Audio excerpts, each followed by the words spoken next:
Last Mile was established to create a link between the technology community and correctional facilities throughout the United States. We formulated this program in 2010 to provide people in incarcerated settings with hope and real prospects for future employment, and to provide them with the tools to potentially start their own businesses. There are a lot of guys in here with talent, hope, and desire, and dedication, and focus, and all the things that we look for in entrepreneurs. The biggest myth is that we are monsters and we are worthless people. I want to welcome you to the Last Mile Demo Day here at San Quentin State Prison. How can I create something that when I go back into my community, I can feel valuable and I can feel like I'm a part of the community by supporting it instead of taking away from it? I would say 90% plus of the guys that present have never presented to any audience before. My name is Crispino Kenyatta Leal, and I'm the founder and CEO of Coach Potato. I was in prison with a 25 to life sentence. I started thinking about what I wanted my legacy to be. I realized there are a lot of those out there who don't believe that prison programs can help change people's lives. But I stand before you today as living proof that they do. It's amazing that a lot of incarcerated guys really do have the aptitude for being able to be entrepreneurs. But if you don't present to them what the idea of entrepreneurship is, then you miss a great opportunity. After spending 7 years and 8 months in a system that is so woefully broken and does such a bad job at preparing people, this is the best program I have ever seen for anyone who's incarcerated. It was the Last Mile that gave me my life. I don't mean my life back, I mean it gave me my life.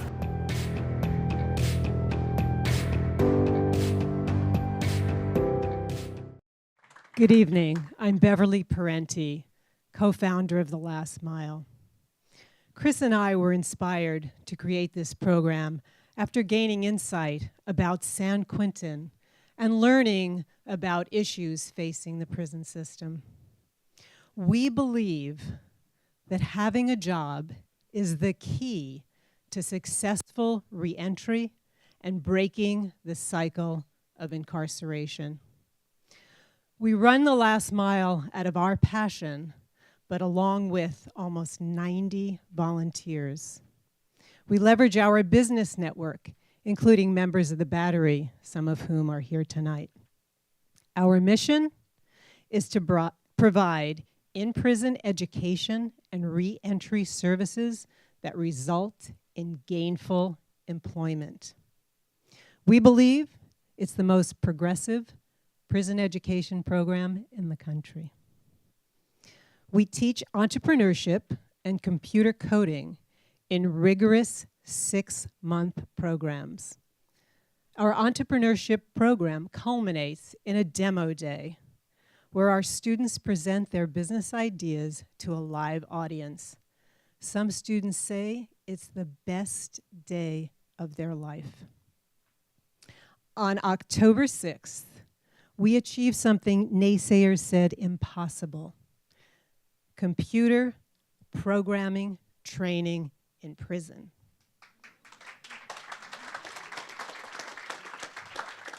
Thank you. We teach HTML, JavaScript, and CSS utilizing a proprietary program architecture created in partnership with Hack Reactor. It simulates a live coding environment without a connection to the internet. We deliver our lessons virtually. So this will enable us to provide programming to facilities that are otherwise devoid of educational programs and provide relevant job skills in a high-growth business sector. Today, 33 inmates are enrolled in our fall sessions. We have 25 graduates, 9 returned citizens who are employed full-time or preparing for job offers from our business partners. With the Battery Powered Award, we project 250 graduates, both men and women, in 5 facilities within 1 year. We're also exploring alternative pathways.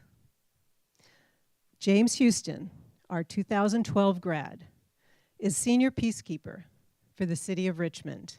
He's on the streets working with at-risk youth. In partnership with the City of Richmond, we plan to launch Teen Tech Hub in the spring of 2015. It's an after-school coding program for youth. This was the business James pitched at Demo Day. We're changing lives inside and out. We're bringing families back together, and we're providing hope for the future.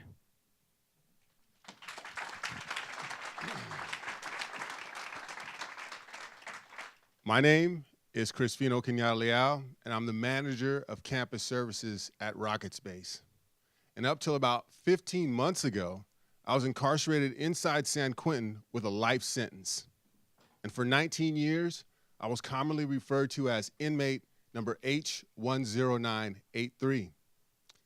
So how did I go from serving a life sentence to being at the Battery with you all tonight? Well, it began about 5 years into my prison sentence when I made a commitment to change the direction of my life. I wanted to create a future that my family could be proud of. I wanted to break the cycle of incarceration, and I didn't want to die in prison. When I arrived at San Quentin from Pelican Bay, which is a prison in a remote area of Northern California with virtually no programs and no volunteers, I found myself surrounded by a community of men who were committed to this process of change and actually utilizing the programs available to them to facilitate that change. I immersed myself in those programs, and I achieved an Associate of Arts degree from the Prison University Project. And at the time, I thought that was the pinnacle of what I could achieve while I was inside prison. That is until I heard about The Last Mile. The Last Mile has actually helped me change the trajectory of my life.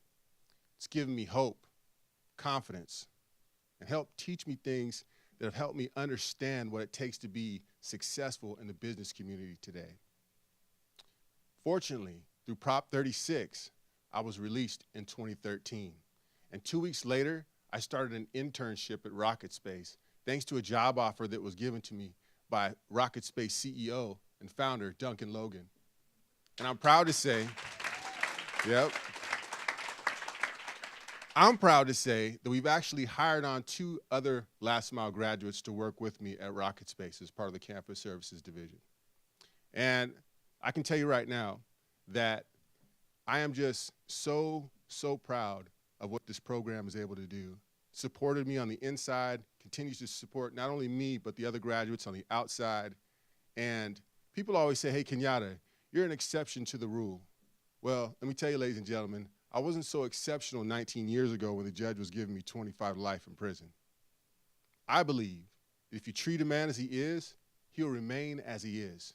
But if you treat a man as he can and should be, he will become as he can and should be. Thank you.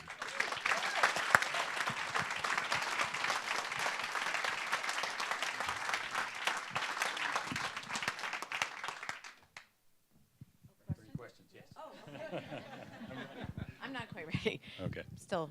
I'm interested in the outside piece right now. So working on the inside and the outside. What kinds of things are you doing to reduce the stigma of people coming out? I was formerly a lifer. Isn't exactly at the top of your resume, I imagine. What do you do to get people to hire you and to allow you to really change the trajectory of your life permanently? Well, it really starts on the inside. One of the things that we didn't talk about, which is really important to the program, is our utilization of social media. So all of the guys have a voice. All of them have profiles on Quora where they answer questions from people all over the world. And this wasn't an easy thing for us to get started. The Department of Corrections wasn't real thrilled about us giving guys voices. But what we tell them is they have to be completely transparent. When you read their profile, it says exactly where they've been, what they've done. But what people are most interested in is where they're going. So transparency is number one. When Kenyatta walked in Rocket Space, everybody knew who he was, what he had done, where he was from. But each one of our graduates, they enter that workplace and they're so positive and they're so determined that people forget a week later about where they've been, and they're more interested in where they're going. As far as the practical things that we're doing, when the guys get out, we actually have sessions where for the first month we work with them on computer skills, we do media training with them, and this is all done through our mentor network, all volunteers. So when they walk in the internship for the first time, they've had a little bit of time to get educated first and get acclimated.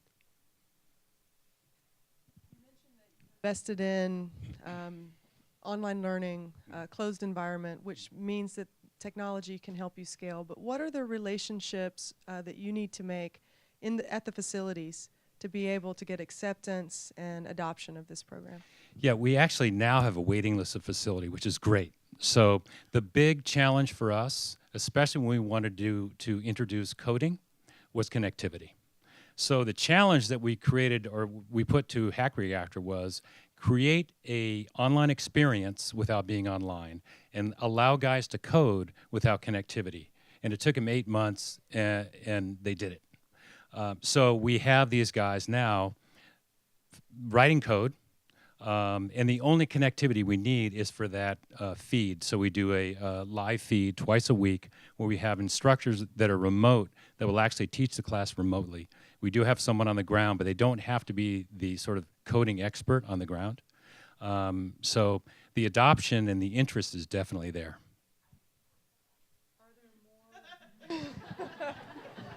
Impeccable timing.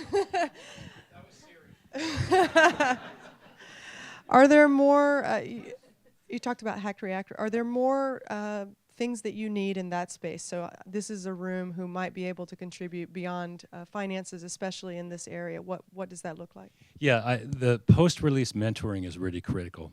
We have a great group, but as we get more people coming out, more of that mentoring is really critical. So I think that's really where the program has been able to flourish, is taking our passion initially, but reaching out, coming inside and teaching programs, or working with our graduates on the outside. That's really been beneficial. And you know, for us, we run a really lean organization, so the grant will really help us hire a few coordinators that help really navigate the moving parts, but it still will remain a very volunteer-centric program.